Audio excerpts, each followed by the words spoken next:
നിങ്ങൾക്ക് പറയാലോ. അതെ. അല്ല, നിങ്ങൾ തന്നെ പറഞ്ഞോ, നിങ്ങളുടെ അനുഭവം പറഞ്ഞാൽ അത്രയും നല്ലത്.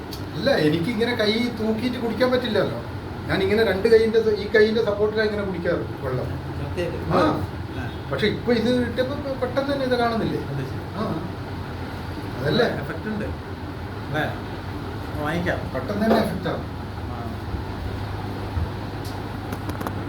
കുടിക്കുമ്പോൾ എനിക്ക് എന്താ വെച്ചാൽ ഇങ്ങനെ പിടിക്കുമ്പോൾ ഈ വേദന പാസ്സാവും. വേദന പാസ്സാകുമ്പോൾ ഉടനെ തന്നെ ഞാൻ ഈ സപ്പോർട്ട് കൊടുക്കും. എന്നിട്ട് ഇങ്ങനെ കുടിക്കുക. ഇങ്ങനെ ആക്കാൻ പറ്റില്ല. കഴുത്തിങ്ങനെ ഇതാകുമ്പോൾ ആ വേദന ഇതാവും. അപ്പോൾ ഇതാ ഒരു പ്രശ്നമില്ല, മേലോട്ട് നോക്കാൻ പറ്റില്ല. എൻ്റെ ഗസ്റ്റർ മാറിയിരുന്നു ഇന്നലെ, കണ്ടിട്ടില്ല നിങ്ങൾ? ഇങ്ങനെ ആയില്ല. ഇതിന്റെ കഴുത്തിനെല്ലാം കിട്ടുന്ന സാധനം എൻ്റെ അടുത്ത് ഉണ്ട് കേട്ടാ, അത് വേണമെങ്കിൽ നിങ്ങൾക്ക് ഉപയോഗിക്കാം. അത് ആ കണ്ണിന് പിന്നെ കഴുത്തിനെല്ലാം കിട്ടുന്ന ഒരു പാക്കേജ് വേറെ ഉണ്ട്. അത് കഴുത്തിന് മേലേക്കുള്ള സാധനങ്ങൾക്ക്. പിന്നെ ഈ ഇവിടെ ബോഡി കഴുത്ത് ഇതായത് എന്തുകൊണ്ടാന്ന് വെച്ച് കഴിഞ്ഞാൽ ഈ വേദന കാരണം എനിക്കിങ്ങനെ നേരെ നിൽക്കാൻ പറ്റുന്നില്ല. ആ മറ്റേ സാധനം എടുത്തിട്ട് നിങ്ങൾ കഴുത്തിന് കെട്ടിയാലും മതി. നേരെ നിൽക്കാൻ പറ്റുന്നില്ല ഈ വേദന കാരണം. ഇപ്പം ഈ പ്രശ്നമില്ല, ഇതാ നോക്കാൻ പറ്റുന്നുണ്ട്. ഇന്നലെയൊക്കെ ഞാൻ ഇങ്ങനെയല്ലേ. അതാണ് എന്തായാലും ദൈവത്തിന്റെ കയ്യൊപ്പുള്ള പ്രൊഡക്റ്റ് അല്ലേ? അതാണ് ഞാൻ പറയുന്നത്. ഇദ്ദേഹം പറഞ്ഞ ഉടനെ തന്നെ ഞാനിത് 2022 മുതൽ ഞാനിത് കേൾക്കുന്നുണ്ട്, ഇങ്ങനെ ഒരു സാധനം ഉണ്ട് എന്നുണ്ട്. ടെസ്റ്റ് മോണിൽ ഒരുപാട് കണ്ടിട്ടുണ്ട്, മനസ്സിലായില്ലേ? പക്ഷെ ഞാൻ ഉപയോഗിച്ചിട്ടൊന്നുമില്ല.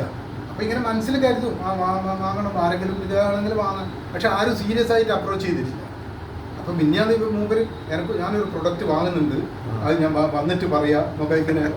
അപ്പൊ തന്നെ ഞാൻ അങ്ങോട്ട് ചോദിച്ചു ഈ ബയോടെറിയാണോ, ഞാൻ അങ്ങോട്ടാ ചോദിച്ചത്. അപ്പൊ മൂപ്പര് നിങ്ങൾക്ക് അറിയില്ല. ഞാൻ പറഞ്ഞ അപ്പാട് മൊബൈലിനെടുത്ത് കാണിച്ചു കൊടുത്തു. ഇതേപോലെ 2022 മുതൽ എൻ്റെ അടുത്ത് ഡീറ്റെയിൽസ് ഉണ്ട്. ഇത് ഇങ്ങനെ വരണം എന്നുള്ളത് അതുണ്ടാവും, മനസ്സിലായില്ലേ? ഒരാള് അതിന് വരണല്ലോ കാരണമായിട്ട് അല്ലേ? അല്ല, ഞാനിപ്പോ എന്ന് പറഞ്ഞു കഴിഞ്ഞാല് ഈ തിരക്ക് 10-ാം തീയതി 11-ാം തീയതി കഴിഞ്ഞാല് വീണ്ടും ഡോക്ടറെ കണ്ടിട്ട് സർജറി ചെയ്യാൻ വേണ്ടിയിട്ട് ഞാൻ റെഡിയാണ്. കാരണം കഴിഞ്ഞ വർഷം സർജറി ചെയ്യണം എന്ന് പറഞ്ഞിട്ട് ചെയ്തില്ലല്ലോ. അപ്പൊ ഇപ്പോഴും വേദന വന്നപ്പോൾ ഇനി ഇത് വെക്കണ്ട. മോനും പറഞ്ഞു, പപ്പ ഇത് ഇപ്പിടിയെ വെച്ചിട്ടിരുന്ന അപ്പുറം ഇതായിടും, നിങ്ങൾക്ക് അത് പണി മുറിച്ച് ഇത് പണി പറഞ്ഞിട്ട് അപ്പോൾ ഏതായാലും സർജറി ചെയ്തേക്കാം എന്നുള്ള ഒരു ഇതിലാണ് ഞാൻ നിന്നത്. അപ്പോഴാണ് മൂപ്പര് ഇന്നലെ എന്നോട് ഇത് പറഞ്ഞപ്പോൾ ശരി എന്നാൽ പിന്നെ സർജറി തൽക്കാലം എടുക്കട്ടെ എന്നുള്ളൊരു ഇതിൽ നമ്മൾ ഇങ്ങനെ ഇതിലേക്ക് വന്നത്. അപ്പൊ ഇപ്പൊ പറഞ്ഞു കഴിഞ്ഞാൽ സർജറി വേണ്ടി വരില്ല എന്നുള്ള വിശ്വാസത്തിലാണ് ഇനിയിപ്പോ ഞാനുള്ളത്. കാരണം ഇനിയിപ്പോ ബെഡ് ഉപയോഗിച്ച് കഴിഞ്ഞാൽ നമ്മൾക്ക് പ്രശ്നമില്ല. ബെഡ് ഉപയോഗിച്ച സംഗതികളൊക്കെ ക്ലിയർ ആവുന്നുള്ളൊരു ഇതുണ്ട്. Okay okay.